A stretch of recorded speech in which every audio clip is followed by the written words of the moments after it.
Good afternoon, ladies and gentlemen, and welcome to your Friday edition of American Government class. Hope you're enjoying your Friday. It is August 14th, 2020. I am Mr. Weckbaugh, and you are some excellent students who did a phenomenal job handing in your Unit 1 vocab last class. Everybody, you did a great job. You not paying attention in the back, you did a good job too. You guys crushed it. I'm so thrilled to have you in my class. I hope this is a sign of things to come. In today's class, we're going to do a little American history review. Now, this class is American government, but it's one of those classes that requires a little bit of knowledge from another class. You guessed it, that class is American history. I don't know when you last had it. Maybe it was 4 years ago and you don't remember anything. Maybe you had it last year with Mr. Finn, pre-COVID, and who remembers anything prior to the shutdown?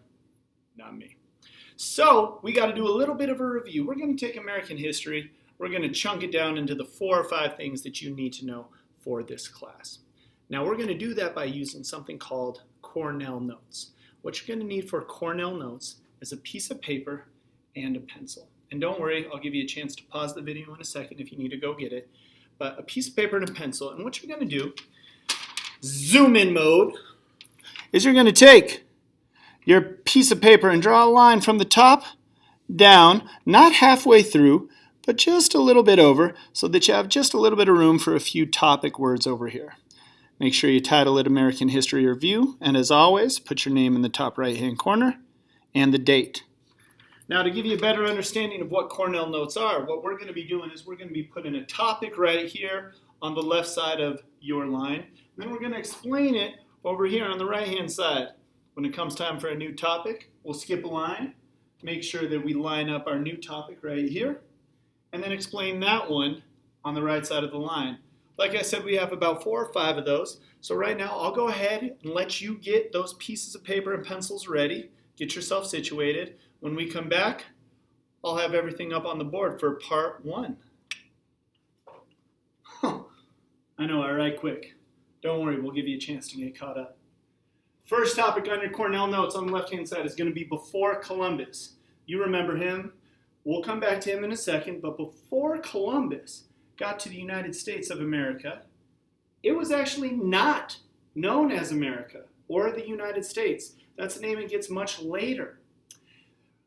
At the time, Native Americans, not Indians, occupied the land. And that's something we'll talk about this whole year, but it's something that's very important to refer to Native Americans as such and not Indians. You'll see why in a second. Speaking of Native Americans, there were and are many different tribes. We have the Navajo, there were the Apache, the Cherokee. That last one, Sioux. It looks like Sioux, but it's pronounced Sioux. There were the Chippewa, and there are the Choctaw, and many, many more. Some of these names probably sound familiar to you if you've driven around the valley. Maybe you've driven on Apache Street or seen 1 or 2 of these names around named after a highway or a specific area. These are all Native American tribes. And unfortunately, there's not as many today as there once were. And that's where we go next. Sorry, I'll slow down. However, if you ever need to pause the video to catch up with the notes, just go ahead and do so. I'll be right here waiting for you when you get back. Now, our first topic, before Columbus. Second topic, the man himself, Christopher Columbus. Now, Christopher Columbus, we all know, was an explorer, but what country was he from? Any guesses?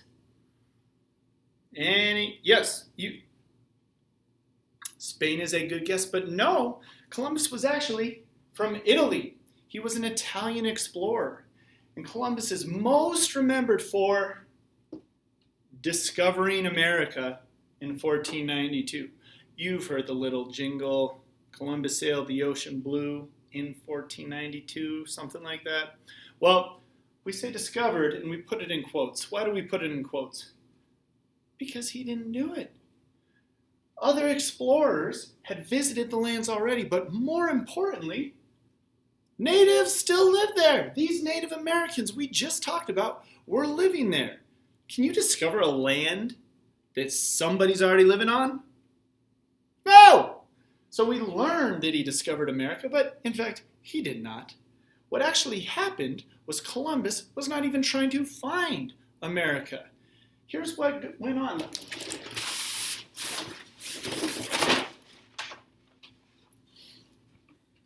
Let's zoom on in. All right. Right here, we have Spain. Right here, we have Italy, where Columbus was born. Columbus sails across the Atlantic Ocean and lands in this area. However, he didn't mean to. Columbus was one of the first people to think that this world was not flat and that it was round. And he really wanted to go from Spain all the way down here to India. Because at the time, the only way to get there, to get these spices that made food so good, was to travel through the land. He had this crazy idea that this earth was round and he could go from Spain across the ocean, end up way over here, and come into India. Now, he was close, but kind of hit a speed bump right about here. Zoom out. So, this brings us back to where we say Native Americans, not Indians. Columbus thought that he was going to India. When he lands in North America, he says, "I'm here. I've made it." He sees the Native Americans and he says, You must be Indians."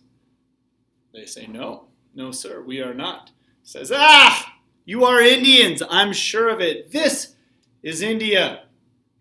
And that's where this name comes from. The Native Americans were called Indians from that point on. And they certainly were not Indians. So in my class, if you only learn one thing, please learn this. Native Americans, not Indians.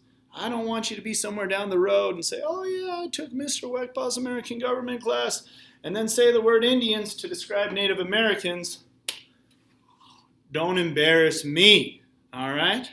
So now, what happens after Columbus hits North America? Well, he and other explorers completely wipe out the native population, almost eradicate them, which means to completely 100% get rid of them. These people that also help him out, Spanish word called conquistadores. And what these guys were thirsty for was gold.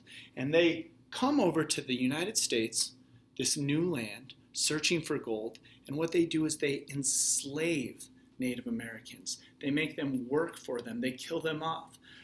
They also kill them off, not by murder, but by bringing a disease across the Atlantic Ocean that the Native Americans had never had before. Any guesses? Did I hear smallpox? Yes, that is correct. They bring over smallpox. Native Americans had never built up an immune system that could fight off this type of disease, so many Native Americans of all different tribes get killed by this smallpox disease. So in reality, we worship Christopher Columbus as the man who discovered America. We have Columbus Day, but in fact he was a terrible murderer who didn't know where he was going, got lost, wasn't smart enough to figure out that he wasn't in India, and then killed off thousands of Native Americans with other people. Not exactly the type of hero that we want to look up to. So, after Columbus discovers America, brings over a bunch of other explorers and conquistadores, and almost single-handedly completely wipes out an entire native population, and dies not knowing that he found a new land, we start to see something called colonization of the United States. And what does colonization mean? Well, simply put, it's to inhabit. It's when a country dominates and takes control of a surrounding area. Maybe you've heard of ant colonies. They take over that specific area of land. Same thing here when it comes to American history and American government, and world history for that matter.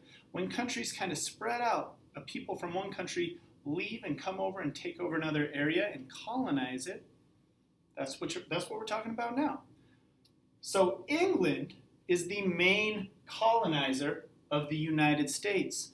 people from England start coming across the Atlantic Ocean because they want specific freedoms. They don't want to be ruled by the King of England anymore. They don't want to be so close to him. They want this new area with this new land that they've heard about.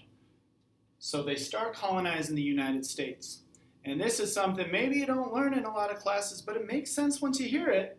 Since England colonized the United States, that's why here we speak, yes, you're right, English.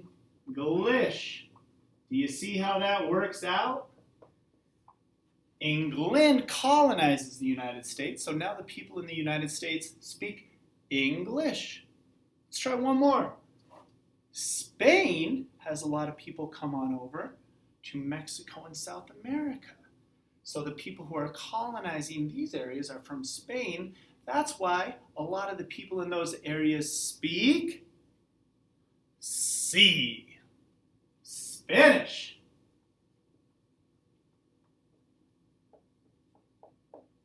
Put that little tidbit of knowledge away in the old vault.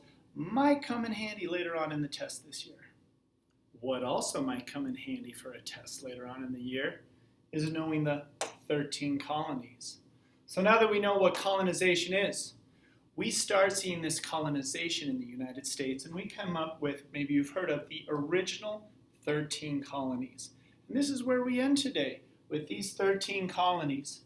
New York, New Jersey, New Hampshire, North Carolina, South Carolina, Delaware, Pennsylvania, Georgia, Connecticut, Massachusetts, Maryland, Virginia, and little old Rhode Island. These are the 13 original colonies that all come about on the eastern seaboard of the United States, and this is where our journey in American government class actually begins, because these 13 colonies decide to break away from the great King George of England and form their own country with its own government. We'll get into that later on this year. For today's assignment, all you need to do is simply send me a picture of the notes we took today in your own handwriting or typed, either one, doesn't matter, whatever you did to create your Cornell Notes. Send those to me at cwekba.precisionacademy@gmail.com, which is where you send all your other things as well. I'll put the email address up at the end of the video. And if you have any questions, let me know. Send an email. If you couldn't see a word because I wrote too small, let me know. I'll help you out. All right? Hope you guys have a wonderful, wonderful weekend. I look forward to seeing you next week on Tuesday. Take care and make good decisions, huh? See you later.